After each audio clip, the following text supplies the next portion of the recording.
আমরা রাজশাহী নওদাপাড়া থেকে ডাঙ্গিপাড়া থেকে এই পর্যন্ত আসলাম, ফাঁকা রাস্তায় গাড়ি 120, 130, 140 পর্যন্ত চলেছে। তাহলে আমাদের এই গতিবেগটা হচ্ছে ঘন্টায় 140 কিলোমিটার। এবং আমাদের ট্রেন বলেন, বিমান বলেন, যা বলেন সব কিছুর গতিবেগ মাপা হয় ঘন্টায়।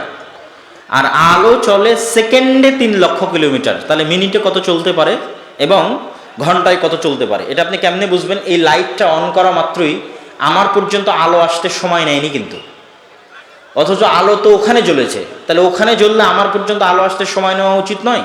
সময় নেয়নি কেন? ওই আলোর গতি এত বেশি যে সে সেকেন্ডে 3 লক্ষ কিলোমিটার চলে। মানে আপনার টর্চ লাইটে আলো জ্বললেই সে সীমানা পর্যন্ত চলে যায়। আপনাদের বাড়িতে যে টর্চ লাইট আছে, রাত্রেবেলা যেটা হাতে নিয়ে বের হন, তো অন করলে ওর শেষ সীমা পর্যন্ত চলে যায়। কিভাবে? ওর গতি ঘন্টায় 3 লক্ষ, সেকেন্ডে 3 লক্ষ কিলোমিটার। তাহলে মিনিটে কত লক্ষ কিলোমিটার চলে আর ঘন্টায় কত লক্ষ কিলোমিটার চলে? এখন প্রশ্ন হচ্ছে, আমাদের চোখে আল্লাহ সুবহানাহু তাআলা যেই দেখার শক্তি দিয়েছেন, এই দেখার শক্তিটা আলো ছাড়া কোনোদিন দেখা সম্ভব নয়। তথা যখন আলো জ্বলে তখন আপনাদের ছবিগুলো আমার চোখে রিফ্লেক্ট করে, প্রতিফলিত হয়। আপনাদের ছবিগুলো আমি আমার চোখ দিয়ে দেখি, রিফ্লেক্ট করে। আলো বন্ধ হয়ে গেলে আমার চোখের শক্তি নাই হয়ে যায়। দিনের বেলা সূর্যের আলো, রাতের বেলা মানুষের তৈরি কৃত্রিম আলো।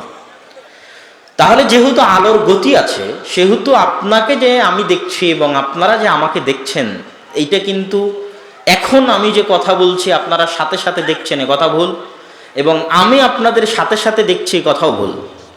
আসলে আলোটা, আপনাদের চেহারার এই ছবিটা আলোর মাধ্যমে আমার পর্যন্ত আসতে যত সময় নিচ্ছে, আমি আপনাদেরকে তত পরে দেখছি। কিন্তু এই আসার গতিটা এত বেশি যে ওই পরটা ধরা যায় না। মনে হচ্ছে যে আপনারা আমাকে সাথে সাথে দেখছেন আর আমরা আপনাকে সাথে সাথে দেখছি, কিন্তু আসলে আমার ছবি আলোর থ্রুতে আপনার চোখে যেতে যত সময়ই লাগুক, যত অল্প সময়ই লাগুক, আপনি আমাকে ততটুকু পরে দেখছেন। ঠিক এই ঘটনায় সূর্যের সাথে ঘটে।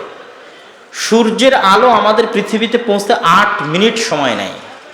তো সূর্যের আলো তার প্রতি সেকেন্ডে 3 লক্ষ কিলোমিটার গতিতে চলে এবং বহু দূর থেকে আলো দেয়। তো প্রতি সেকেন্ডে 3 লক্ষ কিলোমিটার গতিতে চলে আমার পৃথিবীতে আসতে কয় মিনিট সময় নেয়? তাহলে আমরা সূর্যের সকালবেলা যে আলোটা দেখি, ওটা সূর্যের কতক্ষণ আগের আলো? কথা বলেন না যে কতক্ষণ আগের আলো? 8 মিনিট আগের আলো। এইবার বিজ্ঞানীদের যে হম্বিতম্বি যে বললাম জিরো, এটা বুঝতে পারবেন। তারা জেমস ওয়েব টেলিস্কোপের ছবি টবি উঠিয়ে সারা পৃথিবী হুলস্থুল। ঘটনা কি? তারা অনেক শক্তিশালী একটা ক্যামেরা তৈরি করেছে। এই ক্যামেরাটা অনেক শক্তিশালী মেশিনের মাধ্যমে পৃথিবী থেকে কয়েক লক্ষ কিলোমিটার উপরে পাঠিয়েছে। উপরে পাঠিয়ে ওই ক্যামেরা বহু দূর পর্যন্ত ছবি তুলতে পারে। তো ওই ক্যামেরাটা কত দূর পর্যন্ত ছবি তুলতে সক্ষম হয়েছে? আলো তার গতিতে 1300 কোটি বছর পথ চললে যত দূর যাবে, তত দূরের ছবি তুলতে সক্ষম হয়েছে। আলো তার নিজ গতিতে চললে, 1300 কোটি বছর চললে যত দূর যাবে, তত দূরের ছবি তুলতে সক্ষম হয়েছে। তাহলে অত দূরের যেই ছবিটা তারা ধারণ করতেছে, ওই ছবিটা আমার পর্যন্ত আসতে কত বছর সময় নিত? 1300 কোটি বছর সময় নিত। তাহলে আমি যে ক্যামেরা দিয়ে ও আমার নিকটে পৌঁছার আগেই আমি ওর ছবি তুলছি, সেটা কত বছর আগের? 1300 কোটি বছর আগের ছবি তুলছি। কেন? তার আলোটা আমার পর্যন্ত পৌঁছতে 1300 কোটি বছর সময় নেবে। এবার কল্পনা করেন যে এই মেশিন, যেই মেশিনটা ছবি তুলতেছে, এই মেশিনকে ওখানে পাঠাতে হলে আলোর গতিতে 1300 কোটি বছর চলা লাগবে। আলোর গতিতে মানুষ কোনো যন্ত্র আবিষ্কার করতে পারেনি। কিন্তু যত দূরের ছবি মানুষ তুলতে পারছে, তত দূর পর্যন্ত মানুষ যাওয়া বহু দূরের কথা। একটা যন্ত্র পাঠাতে হলে আলোর গতিতে 1300 কোটি বছর যাওয়া লাগবে। তবুও বিজ্ঞানীরা বলতে পারে না যে এটাই শেষ। বলেন আল্লাহু আকবার। তাহলে এটা সবই তো এই নিচের আসমানের নিচে, আসসামাউদ দুনিয়া। এই নিচের আসমানের নিচের রহস্য বিজ্ঞানীদের পক্ষে ভেদ করা সম্ভব হয়নি। এতটুকু পর্যন্ত আমরা তথ্য নিলাম বিজ্ঞানীদের কাছে। এবার নিব রাসূলুল্লাহ সাল্লাল্লাহু আলাইহি ওয়াসাল্লামের কাছে। আব্দুল্লাহ বিন মাসউদ এবং আব্দুল্লাহ বিন আব্বাসের রিওয়ায়াত এবং শাওয়াহিদ ও মুতাবাআত রাসূল সাল্লাল্লাহু আলাইহি ওয়াসাল্লামের পক্ষ থেকে যে এক আসমান থেকে আর এক আসমানের দূরত্ব 500 বছরের পথ। কত বছরের পথ? 500 বছরের পথ। এই 500 বছর কিসের পথ? যত দ্রুত জিনিস পৃথিবীতে আছে তার 500 বছর। এখন পৃথিবীতে সবচেয়ে শক্তিশালী দ্রুতগামী হচ্ছে আলো। আলো যেহেতু ঘন্টায় সেকেন্ডে 3 লক্ষ কিলোমিটার চলে, তাহলে আলোর গতিতে 500 বছর চললে এক আসমান থেকে আর এক আসমানে যাওয়া সম্ভব। এর চেয়ে আরো দ্রুত গতির যদি কিছু আবিষ্কার হয় তো সেটাই এর উপর ফিট হবে, যে সেটার গতিতে 500 বছর চললে এক আসমান থেকে আর এক আসমানে যাওয়া সম্ভব। এখন এই আসমানের নিচের অবস্থা যদি এই হয়, যেই পৃথিবীতে আমরা বসবাস করছি এবং যে আসমানের নিচে আমরা বসবাস করছি সেটার অবস্থা যদি এই হয়, তাহলে প্রথম আসমান থেকে দ্বিতীয় আসমানে যখন পৌঁছবো তখন সেটা কি প্রথম আসমানের চেয়ে বড় হবে না ছোট হবে? অবশ্যই বড় হবে, কেননা নিচের জিনিসের চাইতে উপরের জিনিস ঘিরতে হলে অবশ্যই বড় হতে হবে। ঠিক দ্বিতীয় আসমান থেকে যখন তৃতীয় আসমানে যাব তখন ওটা তার চেয়ে বড় হবে না ছোট হবে? বড় হবে। তৃতীয় আসমান থেকে চতুর্থ, চতুর্থ আসমান থেকে পঞ্চম, পঞ্চম থেকে ষষ্ঠ, ষষ্ঠ থেকে সপ্তম, যখন সপ্তম আসমানে যাব তখন সেটা কত বড় হতে পারে? আমাদের এই তাহতা সামাই দুনিয়া, নিচের আসমানের নিচের যে দূরত্ব, এটাই তো আমরা নির্ধারণ করতে পারিনি। তাহলে কল্পনা করেন এই এক আসমান থেকে আর এক আসমানে উঠবে আর সেটা বড় হবে, উঠবে আর বড় হবে, উঠবে আর বড় হবে। তাহলে যখন সপ্তম আসমান পর্যন্ত পৌঁছবে তখন সেটা কত বড় হতে পারে? এবার সপ্তম আসমানের উপরে আছে আল্লাহ সুবহানাহু ওয়া তাআলার কুরসি, যেটার কথা আল্লাহ সুবহানাহু ওয়া তাআলা পবিত্র কোরআন মাজিদে বলেছেন, ওয়াসিআ কুরসিয়্যুহুস সামাওয়াতি ওয়াল আরজ, আয়াতুল কুরসি, যেটা কোরআনের সবচেয়ে মহান আয়াত। কেন? ওই আয়াতে আল্লাহর কুরসির বর্ণনা আছে, আয়াতুল কুরসি। ওয়াসিআ কুরসিয়্যুহুস সামাওয়াতি ওয়াল আরজ, আল্লাহ সুবহানাহু ওয়া তাআলার কুরসি এই সমগ্র আসমান এবং সমগ্র জমিনকে ঘিরে আছে। কিভাবে আল্লাহ সুবহানাহু ওয়া তাআলার কুরসি এই 7 আসমান এবং 7 জমিনকে ঘিরে আছে তার বর্ণনা আবু যার গিফারি রাদিয়াল্লাহু তাআলা আনহু একটি হাদিসে দিয়েছেন। আবু যার গিফারি বলেন, কুলতু লিন নবী সাল্লাল্লাহু আলাইহি ওয়াসাল্লাম, ইয়া রাসূলুল্লাহ, ইয়া রাসূলুল্লাহ, হে আল্লাহ সুবহানাহু ওয়া তাআলার রাসূল, আইয়্যিমা আনজালা আলাইকা আযম, আপনার নিকটে যত আয়াত অবতীর্ণ হয়েছে তার মধ্যে সবচেয়ে বড় মহান আয়াত কোনটি? রাসূলুল্লাহ সাল্লাল্লাহু আলাইহি ওয়াসাল্লাম বলেন, আয়াতুল কুরসি। এটা বলার পর রাসূল সাল্লাল্লাহু আলাইহি ওয়াসাল্লাম নিজেই পাল্টা জিজ্ঞেস করছেন, আবু যার আল গিফারি, তুমি কি জানো কুরসি কি? এই প্রশ্ন করার পর রাসূল সাল্লাল্লাহু আলাইহি ওয়াসাল্লাম নিজেই উত্তর দিচ্ছেন কুরসি কি। তিনি উত্তরে বলছেন, মাস সামাওয়াতু সাবআ মাআল কুরসি ইল্লা কাহালাকাতিন মুলকাতিন ফি আরদিন ফালাত। এই যে 7 আসমানের বর্ণনা দিলাম, এই 7 আসমানকে কল্পনা করতে হবে। আমাদের এই আসমানের নিচের অবস্থা বিজ্ঞানীদের গবেষণা অনুযায়ী যে পর্যন্ত আপনাদের সামনে পেশ করেছি সেটাকে মাথায় রেখে আপনাকে কল্পনা করতে হবে প্রথম, দ্বিতীয়, তৃতীয়, চতুর্থ, পঞ্চম, ষষ্ঠ, সপ্তম আসমান পর্যন্ত। এবার এই বাক্য ওখানে ফিট করতে হবে কি?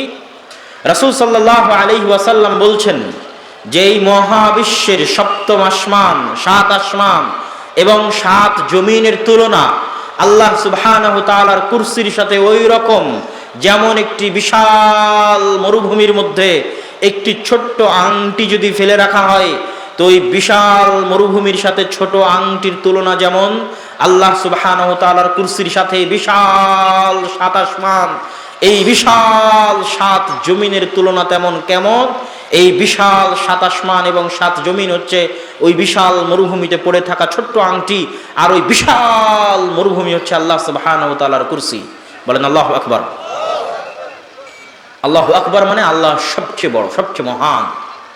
আল্লাহ সুবহানাহু ওয়া তাআলার বড়ত্ব এবং মহত্ব মাপার মতো, কল্পনা করার মতো শক্তি মানুষের নাই। এবার রাসূল সাল্লাল্লাহু আলাইহি ওয়াসাল্লাম বলছেন, তোমরা কি জানো আরশের সাথে কুরসির তুলনা কি? এতক্ষণ নিচের আসমানের গবেষণা জানাচ্ছিলাম বিজ্ঞানীদের, কল্পনা করতে করতে সপ্তম আসমান, সপ্তম জমিন পর্যন্ত যান। সপ্তম আসমান, সপ্তম জমিন পর্যন্ত যাওয়ার পরে কি দেখলেন? যে সপ্তম আসমান, সপ্তম জমিন একটা আংটির মতো, বিশাল মরুভূমিতে পড়ে থাকা একটা ছোট্ট আংটির মতো, আর ওই বিশাল মরুভূমি হচ্ছে আল্লাহর কুরসি। এবার রাসূল সাল্লাল্লাহু আলাইহি ওয়াসাল্লাম বলছেন, তোমরা কি জানো আরশের সাথে কুরসির তুলনা কি? তো কাফা ফাজলুল আরশি আলাল কুরসি, আরশের তুলনা কুরসির সাথে ওই রকমই যেমন কুরসির তুলনা 7 আসমান 7 জমিনের সাথে, তথা 7 আসমান এবং 7 জমিন যেমন বিশাল মরুভূমিতে পড়ে থাকা একটি ছোট্ট আংটি, আর বিশাল মরুভূমি হচ্ছে আল্লাহ সুবহানাহু ওয়া তাআলার কুরসি। আরশের সাথে কুরসির তুলনা ঠিক অনুরূপী, তথা বিশাল মরুভূমির মধ্যে একটি আংটির মতো হচ্ছে আল্লাহর কুরসি, আর বিশাল মরুভূমি হচ্ছে আল্লাহ সুবহানাহু ওয়া তাআলার আরশ। আল্লাহু আকবার বলেন, আল্লাহু আকবার। তাহলে এবার আমাদের অবস্থান থেকে আল্লাহ সুবহানাহু ওয়া তাআলা কোথায় আছেন সেটা আমরা কিভাবে কল্পনা করতে পারি? আল্লাহ সুবহানাহু ওয়া তাআলার জাত, আল্লাহ সুবহানাহু ওয়া তাআলার সিফাত কত মহান, কত উঁচু, কত মহৎ এবং কত পবিত্র। আর আমরা কত ক্ষুদ্র, কত নগণ্য এবং কত দুর্বল, কত অসহায়, তা আল্লাহ সুবহানাহু তাআলার জাতের কোথায় আছেন এই বর্ণনার সাথে আমাদের জ্ঞান বিজ্ঞানের যে গবেষণা সেই বর্ণনা তুলনা করলে আমাদের সামনে স্পষ্ট হবে। আর একটা হাদিস বর্ণনা করলে আরো স্পষ্ট হবে। রাসূল সাল্লাল্লাহু আলাইহি সাল্লাম বলছেন, আমাকে অনুমতি দেওয়া হয়েছে যেন আমি তোমাদের বলে দিই। কি বলে দিই? যে যেই সমস্ত ফেরেশতারা আরশকে বহন করে আছে তাদের অবস্থা কেমন। আরশকে কিয়ামতের মাঠে 8 জন ফেরেশতা বহন করবেন। বর্তমানে কয়জন করছেন এই রকম স্পষ্ট কোনো বর্ণনা পাওয়া যায় না, তবে কিয়ামতের মাঠের উপর কিয়াস করে বলা যায় যে বর্তমানেও হয়তো 8 জন ফেরেশতাই বহন করছেন। তাদের বর্ণনা দিতে গিয়ে রাসূলুল্লাহ সাল্লাল্লাহু আলাইহি ওয়াসাল্লাম বলছেন, ইন্নামা বাইনা শাহমাতি উযনিহি ইলা আতিকিহি মাসিরাত 700 আম। আরশকে বহন করছে এই রকম ফেরেশতাদের কানের লতি থেকে নিয়ে কাঁধ পর্যন্তের দূরত্ব, আমার কানের লতি থেকে কাঁধ পর্যন্ত দূরত্ব 4 থেকে 6 ইঞ্চি। আরশকে বহন করছে এরকম ফেরেশতার কানের লতি থেকে নিয়ে কাঁধ পর্যন্তের দূরত্ব হচ্ছে 700 বছরের পথ। কোন 700 বছরের পথ? সবচেয়ে দ্রুত গতির 700 বছরের পথ। যদি বর্তমান পৃথিবীতে সবচেয়ে দ্রুত গতি বলা হয় আলো, তাহলে আলো প্রতি সেকেন্ডে চলে 3 লক্ষ কিলোমিটার, তথা আলোর গতিতে 700 বছর চললে যত দূর যাওয়া যাবে, ওই আরশকে বহনকারী একজন ফেরেশতার কানের লতি থেকে কাঁধের দূরত্ব তত। বাকি অংশের বর্ণনা রাসূলুল্লাহ সাল্লাল্লাহু আলাইহি ওয়াসাল্লাম দেননি। এখান থেকেও আপনি অনুভব করতে পারবেন যে আল্লাহ সুবহানাহু ওয়া তাআলার এই 7 আসমান এবং 7 জমিনের বিশালত্ব, আল্লাহ সুবহানাহু ওয়া তাআলার কুরসির মহত্ব এবং বিশালত্ব, আল্লাহ সুবহানাহু ওয়া তাআলার আরশের বিশালত্ব এবং মহত্ব। সম্মানিত উপস্থিতি, আল্লাহ সুবহানাহু ওয়া তাআলার জাত অদৃশ্য। অদৃশ্য বলতে বর্তমান পৃথিবীর চর্মচক্ষু দিয়ে আমাদের পক্ষে দেখা সম্ভব নয়, কিন্তু জান্নাতে জান্নাতীদের জন্য সবচেয়ে বড় সুসংবাদ হবে আল্লাহ সুবহানাহু ওয়া তাআলার দিদার এবং আল্লাহ সুবহানাহু ওয়া তাআলাকে দেখতে পাওয়া। যেহেতু বর্তমান পৃথিবীর চর্মচক্ষু দিয়ে আল্লাহ সুবহানাহু ওয়া তাআলাকে দেখা অসম্ভব, আর যেহেতু আল্লাহ সুবহানাহু ওয়া তাআলার জাত এত মহান, এত মহৎ যে মানুষ তার সামান্য বিবেক দিয়ে, যেখানে আল্লাহ সুবহানাহু ওয়া তাআলার জাত সম্পর্কে জ্ঞান অর্জন করতে পারেনি, আল্লাহ সুবহানাহু ওয়া তাআলার অস্তিত্ব সম্পর্কে জ্ঞান অর্জন করতে পারেনি, সামান্য এই নিচের আসমানের এই রহস্য ভেদ করতে পারেনি, সামান্য নিচের আসমানের এই মহাশূন্যের সীমানা নির্ধারণ করতে পারেনি, এই মহাশূন্যের আয়তন মাপকাঠি নিজেদের দখলে, নিজেদের জ্ঞান বুদ্ধির মধ্যে কবজায় আনতে পারেনি। এইটা আমাদের জ্ঞান বুদ্ধি এবং গবেষণার দুর্বলতা প্রমাণ করে যে আমাদের এই জ্ঞান বুদ্ধি এবং গবেষণা সীমাবদ্ধ, লিমিটেড। আমরা যতই ক্রস করি না কেন, একটা লিমিটেশনের বাইরে আমাদের পক্ষে ক্রস করা সম্ভব নয়। যেহেতু আমাদের পক্ষে ক্রস করা সম্ভব নয়, সেহেতু আল্লাহ সুবহানাহু ওয়া তাআলার নাম এবং গুণাবলী সম্পর্কে জ্ঞান গবেষণা দিয়ে, যুক্তি তর্ক দিয়ে জ্ঞান অর্জন করা সম্ভব নয়। অতটুকুই সম্ভব যতটুকু আল্লাহ এবং তার রাসূল কোরআন এবং হাদিসে বলেছেন। এর বাইরে আমি এবং আপনি নিজের মতো ব্যাখ্যা দাঁড় করাবো, এটা অসম্ভব। যার জাত সম্পর্কে আমাদের জ্ঞান নাই, তার সিফাত সম্পর্কে আমরা কেমনে জ্ঞান অর্জন করব? যার সত্তা সম্পর্কে আমাদের জ্ঞান নাই, তার গুণাবলী সম্পর্কে আমরা কেমনে জ্ঞান অর্জন করব? কেমনে যুক্তি দিব, কেমনে তর্ক বিতর্ক করব? তাহলে কতটুকু আমাদের পক্ষে সম্ভব? যতটুকু কোরআনে এবং হাদিসে এসেছে, এবং অতটুকুই আমাদের বলতে হবে সামি'না ওয়া আতা'না, শুনলাম এবং মেনে নিলাম। আল্লাহ সুবহানাহু ওয়া তাআলার গুণাবলী সম্পর্কে পবিত্র কোরআন মাজিদ আল্লাহ সুবহানাহু ওয়া তাআলা বলেন, ওয়ালিল্লাহিল আসমাউল হুসনা ফাদউহু বিহা। আল্লাহ সুবহানাহু ওয়া তাআলার অসংখ্য অগণিত গুণাবলী রয়েছে, তোমরা আল্লাহ সুবহানাহু ওয়া তাআলার অসংখ্য অগণিত নাম দিয়ে, অসংখ্য অগণিত গুণাবলী সম্বলিত নাম দিয়ে তোমরা আল্লাহ সুবহানাহু ওয়া তাআলাকে ডাকো। আপনি বলবেন যে আল্লাহ সুবহানাহু ওয়া তাআলার 99টি নাম, 99টি নাম আমি এবং আপনি জানি, কিন্তু আছে অগণিত এবং অসংখ্য। জানি 99টা, আমি যতটুকু জানি ওটাই শেষ, এ কথা ভুল। আমরা জানি আল্লাহ সুবহানাহু ওয়া তাআলা 99টা নাম, কেন আল্লাহ 99টা জানার সুযোগ দিয়েছে কোরআন এবং হাদিসে, কিন্তু আল্লাহর নাম এবং গুণ অসংখ্য অগণিত, যেটা আমরা জানি না। রাসূলুল্লাহ সাল্লাল্লাহু আলাইহি ওয়াসাল্লাম বলছেন, আন আবি হুরায়রা রাদিয়াল্লাহু তাআলা আনহু আন্নাহু قال قال رسول الله صلى الله عليه وسلم إن لله 99 أسماء من أحصاها دخل الجنة। আল্লাহ সুবহানাহু ওয়া তাআলার 99টা নাম আমরা জানি, আমাদের জানানো হয়েছে। এই 99টা নাম যদি কেউ আয়ত্ত করে নেয়, দাখালাল জান্নাহ, সে জান্নাতে প্রবেশ করে যাবে। আল্লাহু আকবার। এই 99টা নাম মুখস্থ করার কথা বলা হয়নি, বলা হয়েছে আয়ত্ত করা। জাবানি মুখে মুখস্থ করা এক জিনিস, হৃদয় দিয়ে অনুভব করা, ফিল করা, হৃদয়ঙ্গম করা, জানা বুঝা, সেটার উপর ইবাদত করা, সেটার উপর আমল করা, সেটা অন্য জিনিস। আমরা আল্লাহ সুবহানাহু ওয়া তাআলার নাম এবং গুণাবলী আয়ত্ত করার যেই সফর এবং আল্লাহ সুবহানাহু ওয়া তাআলাকে জানা, আল্লাহ সুবহানাহু ওয়া তাআলার পরিচয় জানা, তার সম্পর্কে সংক্ষিপ্ত জ্ঞান অর্জন করা, এই সফরে আমরা আজকে এই বক্তব্যের মাঠে আল্লাহ সুবহানাহু ওয়া তাআলার 4টি গুণ সম্পর্কে আপনাদের সামনে আলোচনা করব। 1 আস-সামাদ, 2 আল-লতীফ, 3 আল-ওয়াকিল, 4 আশ-শাকুর। এই 4টি নাম সম্পর্কে জ্ঞান অর্জনের মাধ্যমে আমরা চেষ্টা করব আল্লাহ সুবহানাহু ওয়া তাআলা সম্পর্কে জানতে, আল্লাহ সুবহানাহু ওয়া তাআলা সম্পর্কে অনুভব করতে এবং আল্লাহ সুবহানাহু ওয়া তাআলা সম্পর্কে জ্ঞান অর্জন করতে। আস-সামাদ এই নামটি আল্লাহ সুবহানাহু ওয়া তাআলা পবিত্র কোরআনে শুধুমাত্র একটি বার ব্যবহার করেছেন। যদিও আজিজুন, হাকিমুন, গফুরুন, রহিমুন, সামিউন, আলিমুন এই নামগুলো আল্লাহ সুবহানাহু ওয়া তাআলা পবিত্র কোরআনে অসংখ্য অগণিতবার ব্যবহার করেছে, কিন্তু আস-সামাদ এই নাম শুধুমাত্র একবারই আল্লাহ সুবহানাহু ওয়া তাআলা ব্যবহার করেছেন।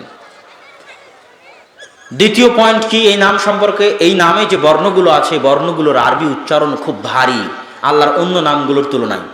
রাহিমুন, হাকিমুন, গফুরুন এই নামগুলোর উচ্চারণ অনেক নরম, অনেক মিষ্টি, অনেক হালকা, কিন্তু আরবি উচ্চারণ রীতি অনুযায়ী আস-সামাদ এই নামের উচ্চারণ অনেক ভারী। সাদ, মিম, দাল অনেক ভারী বর্ণ দিয়ে আল্লাহ সুবহানাহু ওয়া তাআলার এই নামটি সাজানো। 3 আল্লাহ সুবহানাহু ওয়া তাআলার এই নামটা হচ্ছে ইসমে আযম। আমরা জানি, আমাদের গ্রামগঞ্জের মানুষজনও জানে যে ইসমে আযম দিয়ে দোয়া করলে দোয়া ফেরত দেওয়া হয় না। তো ইসমে আযম এই শব্দটার শাব্দিক অর্থ হচ্ছে সবচেয়ে বড় নাম, সবচেয়ে মহৎ নাম, সবচেয়ে মহান নাম, শাব্দিক অর্থ। তথা ওই দোয়া দিয়ে দোয়া করলে ফেরত দেওয়া হয় না যেই দোয়ার মধ্যে আল্লাহ সুবহানাহু ওয়া তাআলার এই সবচেয়ে মহান, সবচেয়ে মহৎ, সবচেয়ে দামি নামের ব্যবহার করা হয়েছে। সেটা কোন নাম? সেটা হচ্ছে আস-সামাদ। যেমন ইসমে আযমের যে দোয়া, আল্লাহুম্মা ইন্নী আসআলুকা বিআন্নী আশহাদু আন্নাকা আনতাল্লাহ লা ইলাহা ইল্লা আনতাল আহাদুস সামাদ, এই সামাদ নামের ব্যবহার ওই ইসমে আযমের দোয়ার মধ্যে করা হয়েছে, তথা ওই দোয়ার মধ্যে আল্লাহর সবচেয়ে মহান নাম আস-সামাদ ব্যবহার করা হয়েছে। 4 রাসূলুল্লাহ সাল্লাল্লাহু আলাইহি ওয়াসাল্লাম বলেছেন, মান ক্বারা সূরাতুল ইখলাস ফাকাদ ক্বারা সুলুসাল কোরআন, যে ব্যক্তি সূরা ইখলাস পাঠ করলো 3 বার, সে সমগ্র কোরআন একবার পাঠ করলো। কেন? সূরা ইখলাসের মধ্যে আল্লাহ সুবহানাহু ওয়া তাআলার আল ইসমুল আযম, সবচেয়ে মহান এবং মহৎ নামের ব্যবহার এবং সেই নামের ব্যাখ্যা করা হয়েছে সূরা ইখলাসের মধ্যে।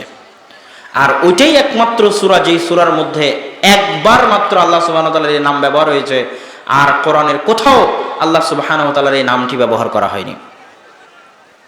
তাহলে এতগুলো কথা বললাম আস-সামাদ সম্পর্কে। এবার আমাদের কি মনে হয় না যে আস-সামাদ সম্পর্কে আমাদের একটু হলো জানা উচিত? কি বলেন? আমার সাথে একটু কথা বলতে হবে। গতানুগতিক বক্তব্যের চাইতে আমি আপনাদের কিছু শিখাতে চাই, এজন্য আপনাদের পক্ষ থেকে জবাব প্রয়োজন। আস-সামাদ সম্পর্কে আমরা এতক্ষণ যে ভূমিকাগুলো জানলাম, সেই ভূমিকার আলোকে আমাদের কি জানা উচিত নয় যে সামাদ মানে কি? অবশ্যই জানা। কি বুঝাচ্ছে? যেমন আল্লাহ সুবহানাহু ওয়া তাআলার জাত ব্যতীত এই পৃথিবীতে আর যা কিছু আছে, মানুষ, জিন, ফেরেশতা, পোকামাকড়, কীটপতঙ্গ, সবকিছু আল্লাহ সুবহানাহু ওয়া তাআলার মুখাপেক্ষী। এর অর্থ হচ্ছে তারা মানলেও আল্লাহর মুখাপেক্ষী, না মানলেও আল্লাহর মুখাপেক্ষী, বিশ্বাস করলেও আল্লাহর মুখাপেক্ষী, বিশ্বাস না করলেও আল্লাহর মুখাপেক্ষী, বুঝলেও আল্লাহর মুখাপেক্ষী, না বুঝলেও আল্লাহর মুখাপেক্ষী, আনুগত্যশীল অবস্থায় আল্লাহর মুখাপেক্ষী, না হলে বাধ্যগত অবস্থায় আল্লাহর মুখাপেক্ষী, স্বেচ্ছায় আল্লাহর মুখাপেক্ষী, না হলে পিটানো অবস্থায় আল্লাহ সুবহানাহু ওয়া তাআলার মুখাপেক্ষী। সকল অবস্থায় আল্লাহ সুবহানাহু ওয়া তাআলার দিকে ফিরে যাওয়া ছাড়া, আল্লাহ সুবহানাহু ওয়া তাআলার দিকে মুখাপেক্ষী হওয়া ছাড়া, আল্লাহ সুবহানাহু ওয়া তাআলার নিকট ফিরে যাওয়া ছাড়া পৃথিবীর কোনো সৃষ্টিজীবের কোনো রাস্তা নাই। যে আর কোনো রাস্তা আছে এই রাস্তা ছাড়া, যে পৃথিবীর কোনো সৃষ্টিজীব আস-সামাদ এর নিকট ফিরে যাবে না, মানলেও না মানলেও, বুঝলেও না বুঝলেও, বিশ্বাস করলেও না বিশ্বাস করলেও, ইচ্ছায়, বাধ্যগত অবস্থায়, আনুগত্যশীল অবস্থায়, জোরপূর্বক অবস্থায় এর বাইরে আর কোনো রাস্তা পৃথিবীর কোনো সৃষ্টিজীবের নাই। তাদের শেষ result, last result, return back to Allah সুবহানাহু ওয়া তাআলা। আল্লাহ সুবহানাহু ওয়া তাআলার নিকটে ফিরে যেতে হবে। এটাই শেষ ঠিকানা, এটাই শেষ রেজাল্ট। পৃথিবীতে যত মানুষ, জিন, ফেরেশতা, কীট পতঙ্গ, পোকামাকড়, যা কিছু জীবজন্তু জানোয়ার আছে, সবার বুঝলেও না বুঝলেও, মানলেও না মানলেও, ইচ্ছায় অনিচ্ছায়, আনুগত্য অবস্থায়, বাধ্যগত অবস্থায় আল্লাহ সুবহানাহু ওয়া তাআলার মুখাপেক্ষী, আল্লাহ সুবহানাহু ওয়া তাআলার নিকট ফিরে যাওয়া ছাড়া কারো সামনে কোনো রাস্তা নেই। তার উদাহরণ ফিরআউন। 1700 বছরের রাজত্ব এত অল্প সময় নয়। রাসূল সাল্লাল্লাহু আলাইহি ওয়াসাল্লামের চলে যাওয়া এখনো 1400 বছর পার হয়নি। সেখানে ফিরআউন রাজত্ব করেছে 1700 বছর। কত শক্তি এবং কত দাপট থাকলে নিজেকে খোদা দাবি করা যায়, নিজেকে পৃথিবীর প্রতিপালক দাবি করা যায়। সে স্বেচ্ছায় মানতে চায়নি যে তাকে আস-সামাদের নিকট ফিরে যেতে হবে। সে ইচ্ছায় আনুগত্য অবস্থায় মানতে চায়নি যে আস-সামাদ এই নামের প্রভাব প্রতাপ এত বেশি যে ওই রকম ফেরাউনের কোনো ভ্যালু নাই। আস-সামাদ এই নামের সামনে, এই নামের প্রভাব এবং প্রতাপ এত এত বেশি। কিন্তু যখন স্বেচ্ছায় মানেনি, বুঝেও মানেনি, বিশ্বাসে মানেনি, তখন অনিচ্ছায় বাধ্যগত অবস্থায় 16 আনা অসহায়ত্বের সাথে যখন সে পানিতে ডুবে মরছে, তখন বলছে আমানতু বিরব্বি মূসা ওয়া হারুন। তখন সে বাধ্যগত অবস্থায় নিজের অসহায়ত্ব দেখে সে বুঝতে পেরেছে পৃথিবীতে আসলে এটাই শেষ রেজাল্ট, এর বাইরে আর কোনো রাস্তা নাই, যে আমাকে এবং আপনাকে আল্লাহর নিকটে ফিরে যেতে হবে এবং আমি এবং আপনি আল্লাহ সুবহানাহু ওয়া তাআলার মুখাপেক্ষী, এর বাইরে কোনো রাস্তা নেই। এই জন্য রাসূলুল্লাহ সাল্লাল্লাহু আলাইহি ওয়াসাল্লাম এবং আল্লাহ সুবহানাহু ওয়া তাআলা বলেছেন যে মানুষ যদি আসমান ফেড়ে উপরে উঠে, মানুষ যদি জমিন ফেড়ে নিচে চলে যায়, তবুও মানুষ কোথায় যাবে? যেমন বাপের সাথে যখন বনিবনা হয় না, তখন বাড়ি ছেড়ে বের হয়ে যাবো, তোর বাড়িতে থাকবো না। আমরা করি না এরকম অনেক মানুষই করে, রাগ করে বাড়ি থেকে বের হয়ে গেছে। যখন আল্লাহ সুবহানাহু ওয়া তাআলাকে মানবে না, তো আল্লাহ সুবহানাহু ওয়া তাআলার রাজত্ব থেকে বের হয়ে যেতে হবে। তা আল্লাহ সুবহানাহু ওয়া তাআলার রাজত্ব থেকে বের হয়ে আসমান ফেড়ে উপরে যাবে, না হয় জমিন ফেড়ে নিচে যাবে, গিয়ে যাবে কোথায়? বাপের বাড়ি ছেড়ে তো বের হয়ে গেলেন, আল্লাহর রাজত্ব ছেড়ে কোথায় যাবেন? এটা আল্লাহর প্রশ্ন। যে মানুষ যদি আসমান ফেড়ে উপরে উঠে, জমিন ফেড়ে নিচে কোথাও যায়, যেখানেই যাক, সেখানে কার রাজত্ব? আল্লাহ সুবহানাহু ওয়া তাআলার রাজত্ব। তাহলে আস-সামাদ তার নিকটে মানলেও ফিরতে হবে, না মানলেও ফিরতে হবে, বুঝলেও ফিরতে হবে, না বুঝলেও ফিরতে হবে, জানলেও তার মুখাপেক্ষী, না জানলেও তার মুখাপেক্ষী, স্বেচ্ছায় তার মুখাপেক্ষী না হলে বাধ্য হয়ে তার মুখাপেক্ষী হতে হবে, আনুগত্যশীল অবস্থায় তার মুখাপেক্ষী না হলে পিটানো অবস্থায়, জোরপূর্বক অবস্থায় তার মুখাপেক্ষী হতে হবে। আপনারা আপনাদের নিজেদের উদাহরণ দেখতে পারেন। মানুষের যখন টাকা বেশি হয়, মাটিতে পা থাকে না, কিন্তু সামান্য এক করোনার সময় মানুষের যে ভীতিকর অবস্থা, তা বুঝিয়ে দেয় মানুষ কত দুর্বল। আপনার পরীক্ষা যে আপনি স্বেচ্ছায় আল্লাহর কাছে ফিরে আসবেন, স্বেচ্ছায় আল্লাহর মুখাপেক্ষী হবেন, না যখন প্যারালাইজ হয়ে মেডিকেলের বেডে পড়ে থাকবেন, না যখন অ্যাক্সিডেন্ট হয়ে হাত পা ভেঙে যাবে, না যখন করোনা হয়ে আইসিইউতে থাকবেন, না যখন আর কোনো বড় বিপদে পড়বেন, তখন আল্লাহর কাছে ফিরে আসবেন, বাধ্যগত অবস্থায় ফিরে আসবেন, সেটার অপেক্ষায়, না স্বেচ্ছায় আল্লাহ সুবহানাহু ওয়া তাআলার কাছে ফিরে আসবেন। এটাই হচ্ছে আমার এবং আপনার পরীক্ষা। সম্মানিত উপস্থিতি, আল্লাহ সুবহানাহু ওয়া তাআলার মুখাপেক্ষী সবকিছু, তার আর একটা দলিল দিয়ে আল্লাহ সুবহানাহু ওয়া তাআলা যে অমুখাপেক্ষী, সে আলোচনায় যাব। আল্লাহ সুবহানাহু ওয়া তাআলা পবিত্র কোরআন মাজিদে বলেছেন, ইউসাব্বিহু লিল্লাহি মা ফিস সামাওয়াতি ওয়া মা ফিল আরদ। আল্লাহ সুবহানাহু ওয়া তাআলার তাসবিহ পাঠ করে আসমান, জমিন এবং তার মাঝে যা কিছু আছে সকল কিছু, জীবজন্তু, জানোয়ার, কীট পতঙ্গ, জড়বস্তু, জড় পদার্থ, মানুষ, জিন, ইনসান, ফেরেশতা, যা কিছু আছে সব কিছু কার তাসবিহ পাঠ করে? আল্লাহ সুবহানাহু ওয়া তাআলা তাসবিহ পাঠ করে। তার অর্থ কি? তার অর্থ হচ্ছে এই মাইক এখন আল্লাহ সুবহানাহু ওয়া তাআলা তাসবিহ পাঠ করছে, এই চেয়ার এখন আল্লাহ সুবহানাহু ওয়া তাআলা তাসবিহ পাঠ করছে, এই টিস্যু এখন আল্লাহ সুবহানাহু ওয়া তাআলা তাসবিহ পাঠ করছে, এই মোবাইল এখন আল্লাহ সুবহানাহু ওয়া তাআলা তাসবিহ পাঠ করছে। কেন আমি এই কথা বলছি যে এরা আল্লাহ সুবহানাহু ওয়া তাআলা তাসবিহ পাঠ করছে? আমরা পৃথিবীতে যাই বানাই না কেন, একটাও আমরা হাওয়া থেকে নিয়ে আসি না। যে ছুমন্তর ছু হাওয়ার মধ্যে কোনো কিছু বানিয়ে দিয়ে পৃথিবীতে নিয়ে আসলাম, এই শক্তি মানুষের নাই। যেমন মানুষ যদি মোবাইল দিয়ে আমাকে আমেরিকা, লন্ডনে কথা বলাতে পারে, তো এটা মানুষের শক্তি নয়। আল্লাহ সুবহানাহু ওয়া তাআলার বাতাসে এই শক্তি আছে যে আমার আওয়াজ আমেরিকা পর্যন্ত পৌঁছানো সম্ভব। আমার আওয়াজ যদি এখান থেকে ওই প্যান্ডেলের শেষ মাথা পর্যন্ত পৌঁছতে পারে, তো আরেকটু চেষ্টা করলে আমেরিকা পর্যন্ত পৌঁছানো সম্ভব। তো এই শক্তিটা কার দেওয়া? আল্লাহর দেওয়া। সেটাকে মানুষ ব্যবহার করেছে মাত্র। সেটাকে মানুষ কি করেছে? ব্যবহার করেছে। তার আমাদের সামনে আমরা যা কিছু ব্যবহার করছি, এই tissue, mike, light, fan, mobile, সব কিছুর আসলটা আল্লাহর দেওয়া সৃষ্টি। সেখান থেকে মানুষ রিসাইকেল করে, রিইউজ করে, নতুন সংমিশ্রণ ঘটিয়ে নতুন কিছু বানিয়েছে। এতটুকুই মানুষের কৃতিত্ব। কিন্তু আসল সৃষ্টি যখন আল্লাহর, প্রথম সৃষ্টি যখন আল্লাহর, তো আল্লাহর সৃষ্টি আল্লাহর তাসবিহ পাঠ করবে না? আপনার কি মনে হয় করবে না? করবে না? করবে। এই কাঠ যখন চেয়ার করা হয়েছে, আর আগে যখন গাছ ছিল, গাছের যদি পাতা হতে পারে, গাছের যদি ফল হতে পারে, গাছের যদি ফুল হতে পারে, গাছ কি আল্লাহর তাসবিহ পাঠ করতে পারে না? বলেন পারে না? পারে না? পারে। তো গাছ যদি তখন তাসবিহ পাঠ করতে পারে, আপনি সেই গাছ কেটে চেয়ার বানালেন, তাই গাছ আর আল্লাহর তাসবিহ পাঠ করবে না, এর কোনো যুক্তি আছে? এই কথার পিছনে কি আপনার কোনো প্রমাণ আছে? গাছ যদি পাতা জন্ম দিতে পারে, গাছ যদি ফল দিতে পারে, ফুল দিতে পারে, গাছ কি তাসবিহ পাঠ করতে পারে না? গাছ কেটে যখন চেয়ার বানানো হয়েছে তখন তাসবিহ পাঠ করে না, এর প্রমাণ কি? কোনো প্রমাণ নাই। তাহলে আমরা আমাদের চোখের সামনে যা ব্যবহার করছি সবই তো মূল আল্লাহর সৃষ্টি, মূল জায়গায় তো আল্লাহর সৃষ্টি। আমি এই জুব্বা ব্যবহার করছি, এটার মূল কোথায়? সুতা, সুতা থেকে তুলা, তুলা থেকে কোথায়? আবার কোনো গাছের কাছে, যেখানে আল্লাহ সুবহানাহু ওয়া তাআলার মূল সৃষ্টি। এই মাইক, এই লাইট, এই মোবাইল, এই মেটাল, আমার বাড়ির ইট, আমার বাড়ির ছাদ, আমার বাড়ির ইট কি দিয়ে তৈরি? মাটি দিয়ে তৈরি। মাটি যদি, মাটিতে একটা ধান ফেললে ধান থেকে যদি গাছ জন্ম দিতে পারে, মাটির মধ্যে যদি ওইরকম কোনো শক্তিশালী পাওয়ারফুল কিছুই না থাকে, তাহলে মাটি থেকে গাছ কেমনে হয়? আপনি মাটি ছাড়া গাছ জন্মান দেখি? কাঠের মধ্যে গাছ রোপণ করে দিয়ে গাছ জন্মান, মাটি ছাড়া কোথাও গাছ জন্মান? মাটির মধ্যে গাছ ফেললে গাছ কেন হচ্ছে? মাটির ওই শক্তি আছে। যে মাটির মধ্যে এত বড় বড় গাছ হতে পারে, সেই মাটি আল্লাহর তাসবিহ পাঠ করতে পারে না? কথা বলেন না যে পারে না? পারে না? পারে। ইয়াউমাইযিন তুহাদ্দিসু আখবারাহা বিআন্না রাব্বাকা ওয়া হালাহা। এই মাটি কিয়ামতের মাঠে কথা বলবে, কেননা তার প্রতিপালক তাকে আদেশ করবে। এই মাটি, পৃথিবীতে যত যন্ত্র আছে তার মধ্যে সবচেয়ে ভয়ঙ্কর যন্ত্র হচ্ছে এই মাটি। তাহলে ওই মাটি যদি কথা বলতে পারে, ওই মাটি যদি গাছ জন্ম দিতে পারে, তাসবিহ পাঠ করতে পারে। তাসবিহ যদি পাঠ করতে পারে, ওই মাটিকে আপনি জ্বালিয়ে ইট বানিয়েছেন, দিয়ে আপনার বাড়িতে লাগিয়েছেন, তখন আর আল্লাহর তাসবিহ পাঠ করেন, এর কোনো প্রমাণ আছে আপনার? এর কোনো প্রমাণ নাই। তাহলে ওই সিমেন্ট, ওই বালু, ওই ঢালাই, এবং ওই ঢালাই কেন, আপনি আপনার আশেপাশে যা ব্যবহার করছেন, এভরিথিং, আমি যা গায়ে দিয়ে আছি, যার উপর বসে আছি, যা ব্যবহার করছি, যেখানে হাত লাগাচ্ছি, সবকিছু কার তাসবিহ পাঠ করছে? জোরে বলেন, কার তাসবিহ পাঠ করছে? আল্লাহ সুবহানাহু ওয়া তাআলা। আল্লাহ সুবহানাহু ওয়া তাআলা যদি বলতেন ইউসাব্বিহু লিল্লাহি মান ফিস সামাওয়াত, বাধ্যগত অবস্থায়, আনুগত্য অবস্থায়, ইচ্ছায়, অনিচ্ছায়, স্বেচ্ছায়, সকল অবস্থায় তারা আল্লাহ সুবহানাহু ওয়া তাআলার এই সামাদিয়াত, আল্লাহ সুবহানাহু ওয়া তাআলার সামাদ নামের যে প্রভাব এবং প্রতাপ, এটাকে তারা স্বীকার করে নিয়েছে এবং তারা আল্লাহ সুবহানাহু ওয়া তাআলার তাসবিহ পাঠ করছে। আল্লাহ সুবহানাহু ওয়া তাআলা অমুখাপেক্ষী। আল্লাহু লা ইলাহা ইল্লা হুয়াল হাইয়ুল কাইয়্যুম লা তাখুযুহু সিনাতুন ওয়ালা নাওম। আল্লাহ সুবহানাহু ওয়া তাআলা চিরঞ্জীব, চিরস্থায়ী, এবং তাকে তন্দ্রা এবং ক্লান্তি স্পর্শ করে না।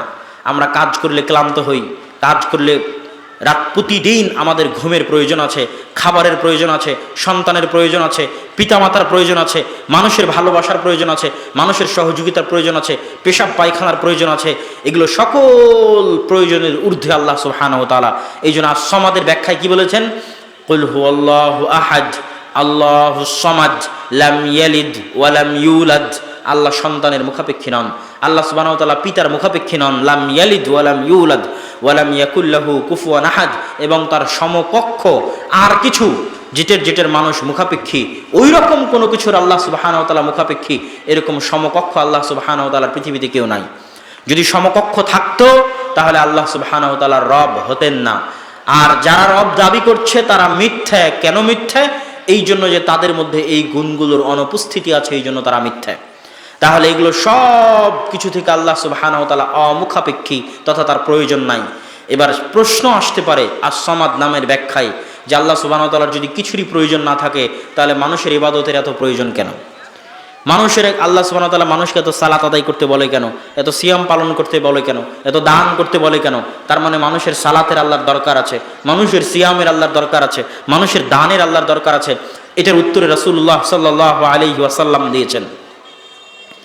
হাদিসে কুদসি আল্লাহ সুবহানাহু ওয়া তাআলা বলছেন, ইয়া ইবাদি কুল্লুকুম জায়' ইল্লা মান আত'আমতুহু।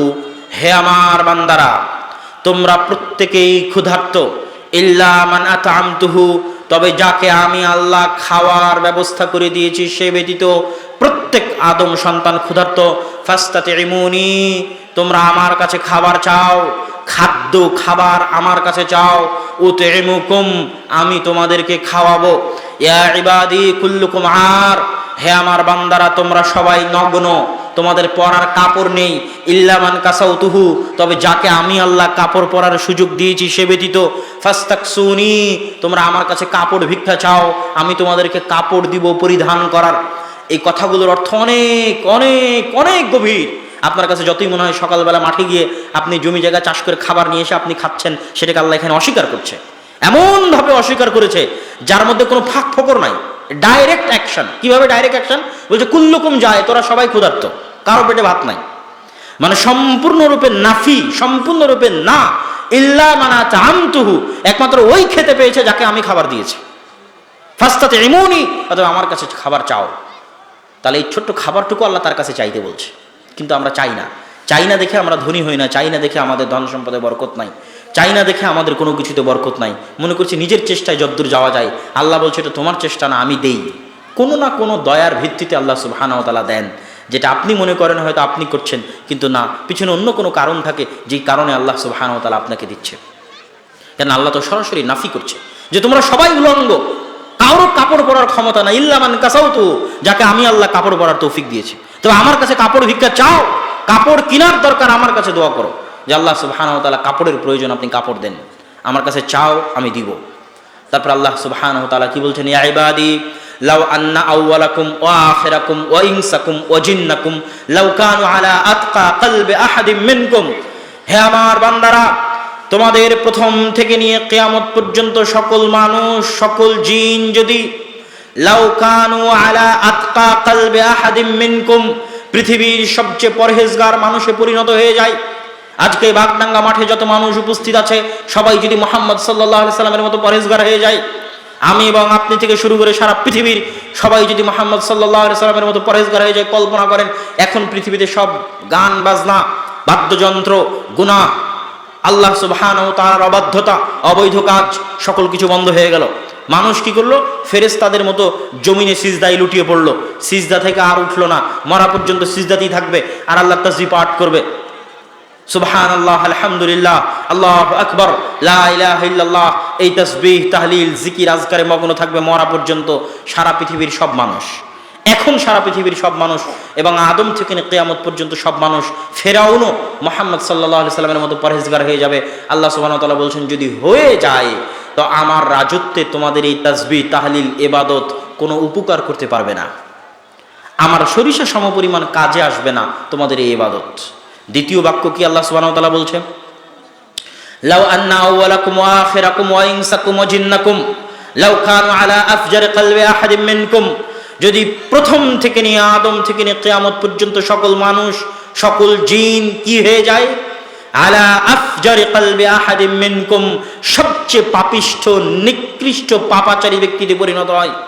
সবাই যদি ফেরাউন কারুনের মতো পাপিষ্ঠ পাপাচারী হয়, নমরুদের মতো পাপিষ্ঠ পাপাচারী হয়, সবাই যদি 24 ঘন্টার জন্য আল্লাহ সুবহানাহু ওয়া তাআলাকে গালিগালাজ করা শুরু করে, ইবাদত বন্দেগী বহু দূরের কথা, অবাধ্য এবং অবৈধ কাজ লিপ্ত থাকে 24 ঘন্টা, এবং 24 ঘন্টা আল্লাহ সুবহানাহু ওয়া তাআলাকে গালিগালাজ করে সারা পৃথিবীর সকল মানুষ, তো রাসূলুল্লাহ সাল্লাল্লাহু আলাইহি ওয়াসাল্লাম বলছেন, আল্লাহ সুবহানাহু ওয়া তাআলা বলছেন, কি বলছেন?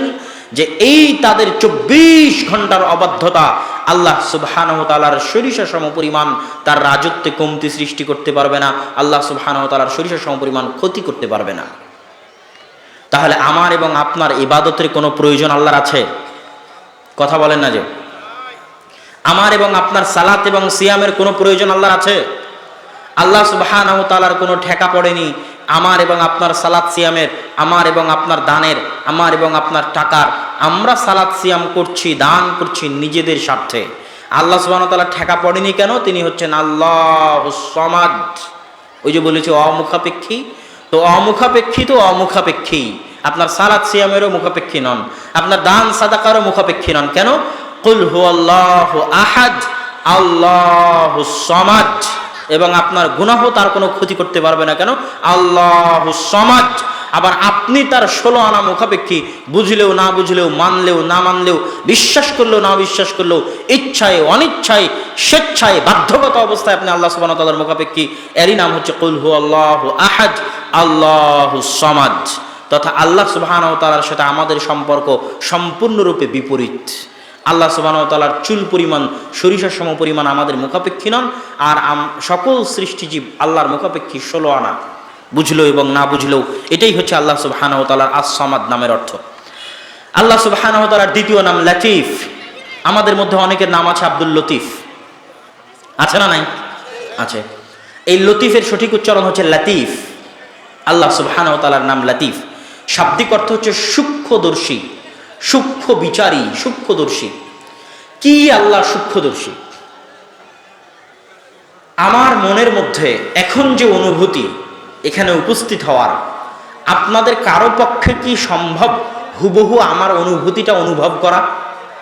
কারো পক্ষে সম্ভব? আপনাদের জীবনে কোনো কঠিন বিপদের মুহূর্তে যখন আপনি খুব টেনশনে, তখন আপনার স্ত্রীও কি পারবে হুবহু আপনার টেনশনটা আপনার মতো করে অনুভব করতে? পারবে না। যখন আপনি খুব বিপদে, খুব কষ্টে, তখন আপনার সন্তান কি পারবে হুবহু আপনার কষ্টটা আপনার মতো করে অনুভব করতে? পারবে না। আপনি যখন খুব আনন্দে, তখন আপনার আত্মীয় স্বজন, ভাই বোন কেউ পারবে না আপনার আনন্দটা হুবহু আপনার মতো করে অনুভব করতে। কেন? আমার অন্তরকে এখান থেকে কপি করে আমার স্ত্রীর বুকে পেস্ট করা সম্ভব নয়। আপনার বাপ মাকে আপনি যেই পরিমাণ ভালোবাসেন, ওই ভালোবাসাটাকে আপনি কপি করে আপনার বইয়ের অন্তরে পেস্ট করতে পারবেন?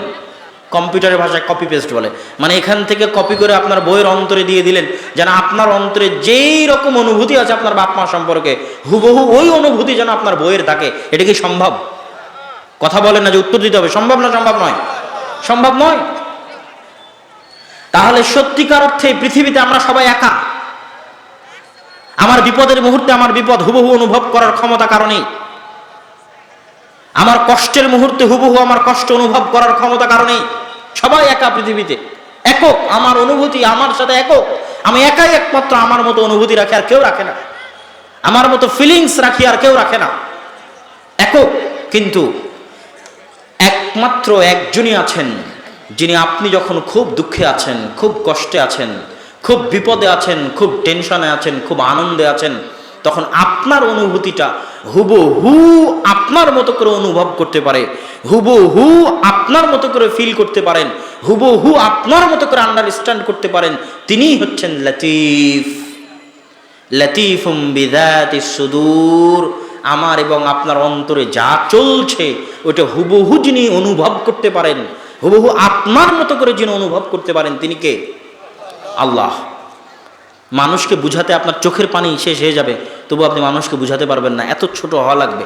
মানুষের পা ধরে পড়ে যাবেন, কিন্তু আপনার অন্তরের যে অনুভূতি ওটা তাকে বুঝাতে পারবেন না যে আপনি কি পরিমাণ বিপদে আছেন। অথচ ছোট হতে হতে কত ছোট হয়েছেন, পা ধরে পড়ে গেছেন, কিন্তু আপনি পারছেন না আপনার অন্তরের অনুভূতিটা তাকে বুঝাতে। কিন্তু কে পারে আপনার অনুভূতি বুঝতে? জোরে বলেন, কে? হুবহু আপনার মতো করে। এই জন্য তার নাম লতিফ।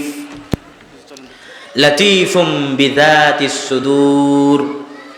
লতিফ শব্দের দ্বিতীয় অর্থ, আল্লাহ সুবহানাহু ওয়া তাআলা যখন আপনার অনুভূতি হুবহু আপনার মতো বুঝতে পারেন, আপনার বিপদ আপদ, আনন্দ, দুঃখ, কষ্টে একমাত্র আপনার অনুভূতি হুবহু আপনার মতো বুঝতে পারেন, আপনার অনুভূতি বুঝে আপনার যদি কোনো সহযোগিতা আল্লাহ করতে চান, সেটাও আল্লাহ করেন লতিফ ভাবে, সূক্ষ্মভাবে। ডাইরেক্ট কোনো অ্যাকশন নেওয়া আল্লাহ সুবহানাহু ওয়া তাআলার বৈশিষ্ট্য নয়। যেমন ফেরাউনকে যদি আল্লাহ ধ্বংস করতে চাইতেন, একবারে কি ধ্বংস করতে পারতেন না? পারতেন না? পারতেন। একবারে ধ্বংস করেননি। ফেরাউনকে ধ্বংস করার পরিবেশ পরিস্থিতি তৈরি করার জন্য লম্বা সময় যাবৎ তিনি কাজ করেছেন, এবং তার প্রত্যেকটা পদক্ষেপ ছিল অনেক লতিফ, অনেক সূক্ষ্ম। কিভাবে মুসা আলাইহিস সালামকে তার মায়ের কোল থেকে নিয়ে ফেরাউনের বাড়িতে লালন পালন করালেন, ফেরাউন বুঝতেই পারল না যে তার বাড়িতে তার শত্রু লালিত পালিত হচ্ছে। মুসা আলাইহিস সালামকে কিভাবে তার মায়ের নিকটে ফিরিয়ে দিলেন, যেন সে তার মায়ের দুধ পান করতে পারে, ফেরাউনের বাড়িতে থাকা অবস্থায় তার মায়ের দুধ পান করবে, সেটার ব্যবস্থাপনা আল্লাহ সুবহানাহু ওয়া তাআলা করলেন অনেক লতিফ ভাবে। আল্লাহ সুবহানাহু ওয়া তাআলার এই লতিফ নামের ব্যাখ্যা সবচেয়ে ভালো যদি কেউ বুঝতে চায়, তাহলে সূরা ইউসুফ আলাইহিস সালামের ঘটনা তাকে পড়তে হবে। ইউসুফ আলাইহিস সালামের ঘটনার প্রতিটি পরতে পরতে আল্লাহ সুবহানাহু ওয়া তাআলার এই নামের বহিঃপ্রকাশ আছে। কিভাবে এই নামের বহিঃপ্রকাশ আছে? ইউসুফ আলাইহিস সালামের ঘটনা শুরু হয় একটি স্বপ্ন দিয়ে। ইউসুফ আলাইহিস সালাতু ওয়াস সালাম বলছেন, ইয়া আবাতি ইন্নী রাআইতু আহাদা আশারা কাওকাবা, হে আমার পিতা, আমি স্বপ্নে দেখছি 11টা তারকা আমাকে সিজদা করছে। এই স্বপ্ন দিয়ে ঘটনা শুরু। চলতে চলতে কত স্তর অতিক্রম করে 30 বছর, 25 থেকে 30 থেকে 40 বছর যাবৎ এই স্তরগুলো অতিক্রান্ত হয়েছে। কুয়ার মধ্যে থেকে কৃতদাস হিসেবে বাজারে বিক্রি হয়ে, মিথ্যা অপবাদ মাথায় নিয়ে 7 বছর জেলখানায় কাটিয়ে, বাদশার স্বপ্নের মাধ্যমে জেলখানা থেকে মুক্ত হয়ে অর্থমন্ত্রীর দায়িত্ব নেওয়ার পর মিশরে যখন তার বাবা এবং তার 10 ভাই মিশরে গেলেন, গিয়ে ইউসুফ আলাইহিস সালাতু ওয়াস সালামকে দেখে তার সম্মানের সিজদা করলেন, তখন ইউসুফ আলাইহিস সালাতু ওয়াস সালাম কি বলছেন, ইয়া আবাতি হাদা তাবিলু রুয়ায়া, হে আমার পিতা, ওই যে ছোটবেলায় স্বপ্নে দেখেছিলাম 11টা তারকা আমাকে সিজদা করবে, এটাই ছিল সেই স্বপ্ন। আপনারা 11 জন আমাকে সিজদা করতেছেন, এটাই ছিল ওই স্বপ্নের ব্যাখ্যা। কিন্তু এখনো আমার কথা শেষ হয়নি। এই লম্বা ঘটনা বলার পরে কোথায় 11টা তারকার সিজদা দিয়ে ঘটনা শুরু, এবং 25-30 বছর পরে 11 জন সিজদা করার মাধ্যমে ঘটনার এন্ডিং হচ্ছে, শেষ সমাপ্তি হচ্ছে।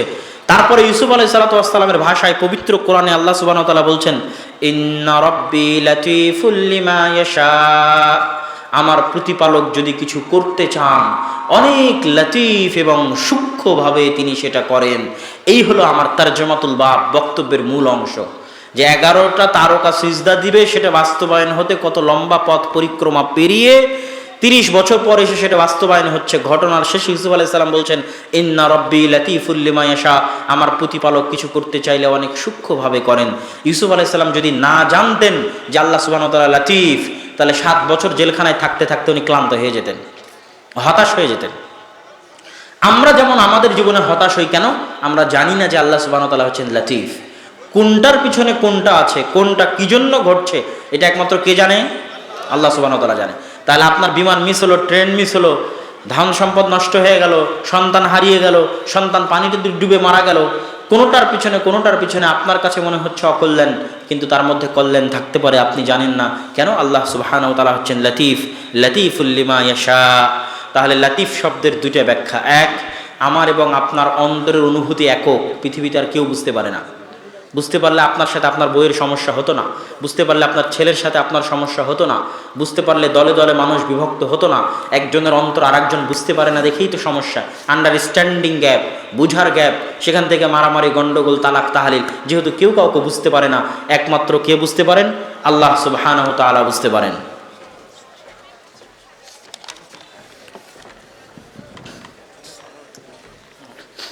আল্লাহ সুবহানাহু ওয়া তাআলার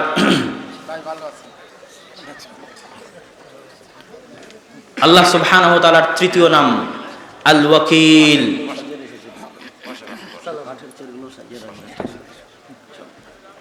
আল্লাহ সুবহানাহু ওয়া তাআলার তৃতীয় নাম হচ্ছে আল ওয়াকিল। আমরা যেমন আমাদের কেস কোর্ট কাচারিতে আমাদের আদালতের মামলা লড়ার জন্য উকিল নির্ধারণ করি, তথা আমার জেল জুলুম ফাঁসির দায় দায়িত্ব আমি আমার উকিলকে দিয়ে দিলাম, ঠিক সেই রকম আল্লাহ সুবহানাহু ওয়া তাআলার একটি নাম হচ্ছে আল ওয়াকিল। তিনি দায়িত্ব গ্রহণ করতে চান, দায়িত্ব নিতে চান ওয়াকিল হিসেবে। মানুষের বিপদ আপদ, ধন সম্পদ, সন্তান সন্ততি, টাকা পয়সা সব কিছুর দায়িত্ব কে নিতে চায়? এটা জোরে বলতে হবে, কে নিতে চায়? আল্লাহ সুবহানাহু ওয়া তাআলা নিতে চায়। আমার এবং আপনার দায়িত্ব নিতে চায়, আমার এবং আপনার ছেলে মেয়ের দায়িত্ব নিতে চাই, আমার এবং আপনার ধন সম্পদের দায়িত্ব নিতে চাই, আমার এবং আপনার বাড়ি গাড়ির দায়িত্ব নিতে চাই, আমার এবং আপনার টাকা পয়সার দায়িত্ব নিতে চাই, আমার এবং আপনার কোম্পানি, প্রতিষ্ঠান, ব্যবসা বাণিজ্য, দোকানপাট, সেগুলোর দায়িত্ব নিতে চায় আল্লাহ সুবহানাহু ওয়া তাআলা। তার নাম হচ্ছে আল ওয়াকিল। এটা আমি বলছি না, আল্লাহ সুবহানাহু ওয়া তাআলা বলছেন। কি বলছেন? রব্বুল মাশরিকি ওয়াল মাগরিব লা ইলাহা ইল্লাহু ফাত্তাখিযহু ওয়াকিলা। মাশরিক এবং মাগরিব, পূর্ব এবং পশ্চিমের যিনি প্রতিপালক, তিনি ব্যতীত কোনো সত্যিকার মাবুদ নেই। ফাত্তাখিযহু ওয়াকিলা, অতএব তোমরা আল্লাহকে ওয়াকিল, আল্লাহকে দায়িত্ব দাও, আল্লাহকে ওয়াকিল হিসেবে গ্রহণ করো। তোমাদের দায় দায়িত্ব সবকিছু আল্লাহ সুবহানাহু ওয়া তাআলার উপর চাপিয়ে দাও। ওয়া তাওয়াক্কাল আলাল আজিজির রহিম, তোমরা তোমাদের সকল দায় দায়িত্ব মহাপরাক্রমশালী, মহা দয়ালুর উপর প্রদান করো। তোমাদের সকল সমস্যা আল্লাহ সুবহানাহু ওয়া তাআলার দিকে ন্যস্ত করো। ওয়া তাওয়াক্কাল আলাল হাইয়্যিল্লাযী লা ইয়ামুত, তোমাদের সকল প্রবলেম, সকল দায় দায়িত্ব ওই চিরঞ্জীব সত্তার উপর দিয়ে দাও, যিনি কোনোদিন মারা যাবেন না। আপনি মারা যাওয়ার সময় আপনার ভাইয়ের উপর সন্তান সন্ততির দায়িত্ব দিয়ে যাচ্ছেন, আপনার বোনের উপর ধন সম্পদের দায়িত্ব দিয়ে যাচ্ছেন, আপনার ছেলের উপর কোনো দায়িত্ব দিয়ে যাচ্ছেন, কিন্তু আপনি কি এটা জানেন, কোনো গ্যারেন্টি দিতে পারবেন যে আপনার মরার পরপরই আপনার ছেলে মারা যাবে না, আপনার ভাই মারা যাবে না, আপনার বোন মারা যাবে না? এর কোনো নিশ্চয়তা আছে? কোনো নিশ্চয়তা নাই। এই জন্য আল্লাহ বলছে ওয়া তাওয়াক্কাল আলাল হাই আল্লাযী লা ইয়ামুত। তোমার 14 গোষ্ঠী মরে সাফ হয়ে গেলেও আল্লাহ সুবহানাহু ওয়া তাআলা মারা যাবেন না। তোমার ভাই বোন আত্মীয় স্বজন যার উপর দায়িত্ব দিতে যাও সব মারা যেতে পারে তোমার মৃত্যুর পর পর, কিন্তু আল্লাহ সুবহানাহু ওয়া তাআলা মারা যাবেন না। অতএব তোমার সম্পদের দায়িত্ব দিতে চাইলে আল্লাহকে দাও, তোমার সন্তানের দায়িত্ব দিতে চাইলে আল্লাহকে দাও, তিনি কোনোদিন মারা যাবেন না। ওয়া তাওয়াক্কাল আলাল হাই আল্লাযী লা ইয়ামুত। আল্লাহ সুবহানাহু ওয়া তাআলাকে কেন দায়িত্ব দিবেন? আল্লাহ সুবহানাহু ওয়া তাআলাকে দায়িত্ব দেওয়ার কথা বলতে গিয়ে 3টা পয়েন্ট আপনাকে বুঝাতে চাই। আল্লাহ সুবহানাহু ওয়া তাআলা কি বলছেন? সাহাবীদের মুখ দিয়ে বের হচ্ছে উহুদের যুদ্ধের পর কি বের হচ্ছে? ক্বালু হাসবুনাল্লাহ ওয়া নি'মাল ওয়াকিল।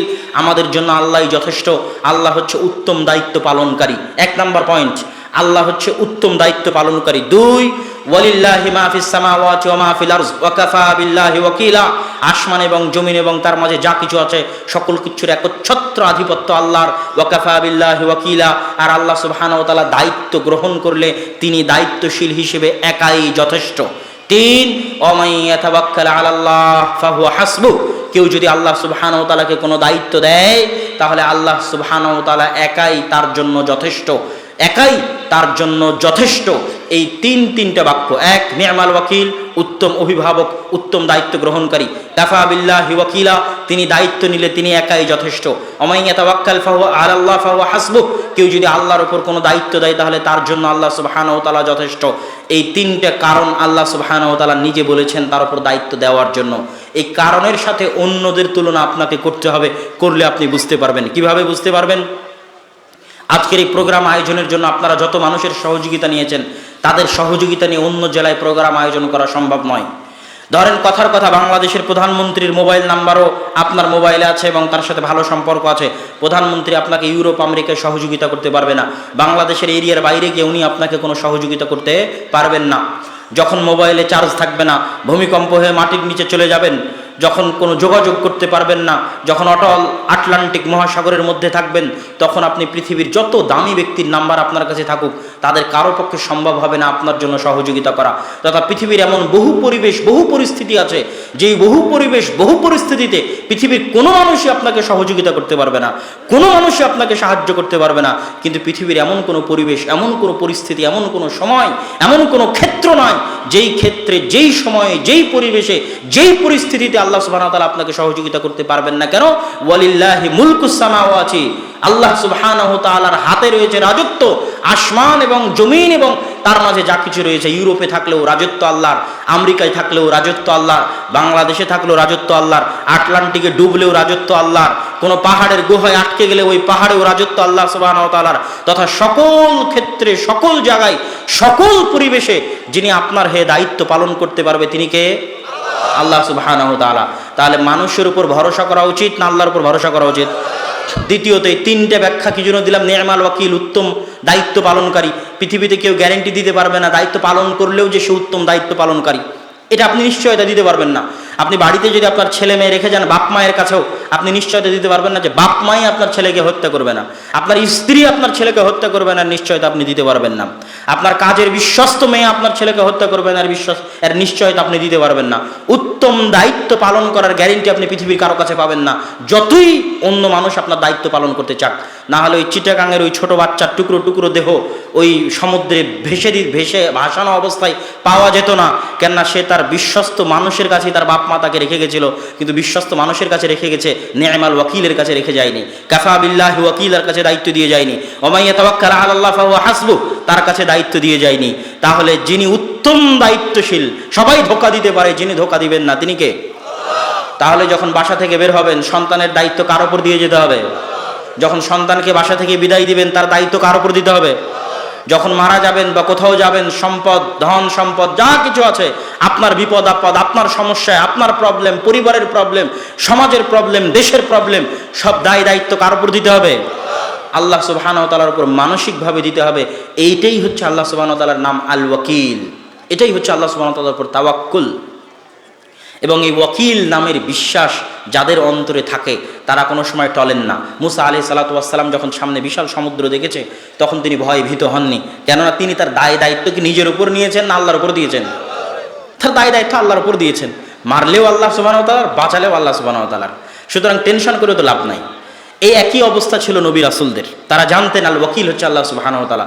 ইউনূস আলাইহিস সালাতু ওয়াস সালাম যখন মাছের পেটে, যখন তিনি বললেন লা ইলাহা ইল্লা আনতা সুবহানাকা ইন্নী কুনতু মিনাদ যালিমিন, তখন মাছের পেটের অন্ধকার, সমুদ্রের অন্ধকার, আর রাত্রে উনি ঝাঁপ দিয়েছিলেন নদীতে, সেই রাতের অন্ধকার, সকল অন্ধকার ভেদ করে তার এই দোয়া আল্লাহ সুবহানাহু ওয়া তাআলার আরশে পৌঁছেছে না পৌঁছেনি? পৌঁছেছে। কারণ আল্লাহ সুবহানাহু ওয়া তাআলা ওয়াকিল, তাকে যখন কেউ ডাকে তখন তিনি তার ডাকে সাড়া দেন এবং তিনি তার দায়িত্ব পালন করেন। আল্লাহ সুবহানাহু ওয়া তাআলার দায়িত্ব পালনের একটি উদাহরণ দিয়ে এই অংশের আলোচনা শেষ করব। ইব্রাহিম আলাইহিস সালাতু ওয়াস সালাম যখন ছেলে মেয়েকে নির্জন মরুভূমিতে রেখে আসলেন, পাহাড়ের আড়ালে এসে হাত তুলে দোয়া করে তিনি দায়িত্ব কাকে দিচ্ছেন? আল্লাহকে। এখন আপনি বলবেন ইব্রাহিম আলাইহিস সালাতু ওয়াস সালাম তো অনেক দামি নবী, তার দায়িত্ব তো আল্লাহ নিবেই। যেমন আজকের যুগে যারা সেলিব্রিটি হয়, ভাইরাল হয়, তাদেরকে তো প্রশাসন একটু আলাদাভাবে মূল্যায়ন করে, সে তো সহযোগিতা পাবেই। আমার তো নাম না জানা, অজানা গুমনাম, আমাকে আবার কে মূল্যায়ন করবে? এবার আপনার জন্য একটা ঘটনা শোনাই। মুসা আলাইহিস সালাতু ওয়াস সালাম এবং খিজির আলাইহিস সালাতু ওয়াস সালাম যখন তৃতীয় স্টপেজে, যখন এটি ভাঙ্গা ঘর তারা ঠিক করে দিচ্ছেন, আল্লাহ সুবহানাহু ওয়া তাআলা পবিত্র কোরআন মাজিদে বলছেন যেটা আল্লাহ চান যে তারা এই ঘর ঠিক করে দিক। কেন? ওই ঘরে দুইজন এতিম সন্তানের সম্পদ আছে, আর দুই এতিম সম্পদের সন্তানের সম্পদ হেফাজতের দায়িত্ব তাদের বাপ মা আল্লাহর উপরে দিয়ে গেছিলেন। ওয়া কানা আবুহুমা সালিহা, তারা ছিলেন সৎ, তারা সৎ পিতামাতা নিজেদের এতিম সন্তানের সম্পদ হেফাজতের দায়িত্ব আল্লাহকে দিয়েছে। ওই দুই এতিম সন্তানের নামও কেউ জানে না, ওই দুই সৎ বাপ মায়ের নামও কেউ জানে না।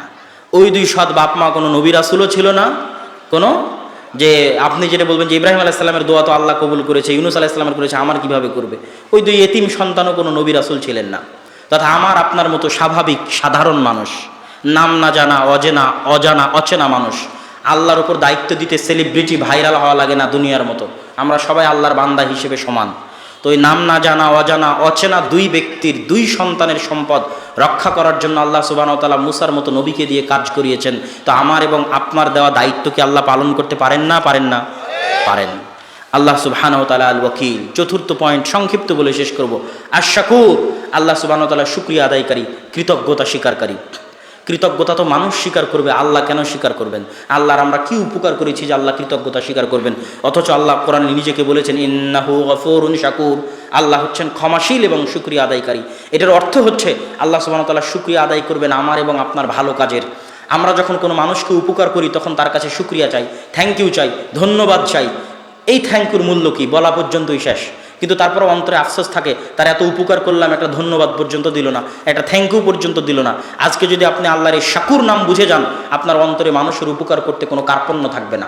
জীবনে বহু মানুষের উপকার করে ঠকেছেন, বহু মানুষের উপকার করে ধোঁকা খেয়েছেন, বহু মানুষের উপকার করে সে আপনার ক্ষতি করেছে, কিন্তু আল্লাহ সুবহানাহু ওয়া তাআলা বলছে তাদের কাছ থেকে কৃতজ্ঞতার আশা করার দরকার নাই। সে কৃতজ্ঞতা স্বীকার করবে কি করবে না সেটা তার ব্যাপার, কিন্তু আমি এবং আপনি যখন মানুষের উপকার করব তখন সেই উপকারের বিনিময়ে, আমাদের এই কাজের বিনিময়ে ওই ব্যক্তি শুকরিয়া আদায় করবে। এটা আল্লাহ সুবহানাহু ওয়া তাআলা বলছেন না, আমাদের এই কাজের শুকরিয়া কে আদায় করবে?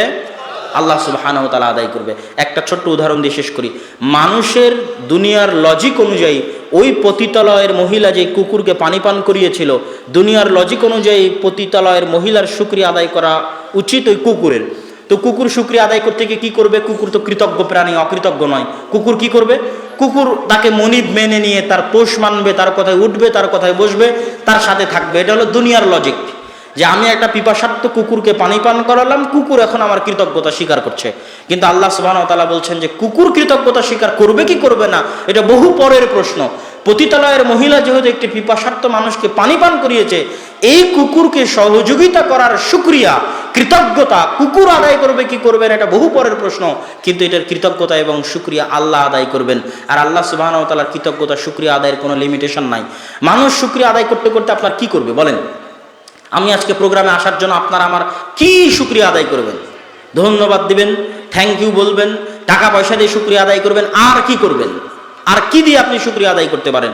কিন্তু আল্লাহ সুবহানাহু ওয়া তাআলা যদি আমার এখানে আসার শুকরিয়া আদায় করতে চায়, তার শুকরিয়া আদায় করার কোনো লিমিটেশন আছে? কোনো সীমাবদ্ধতা আছে? সামান্য একজন পতিতালয়ের মহিলাকে যদি সামান্য একটি কুকুরকে পানি পান করানোর কারণে তার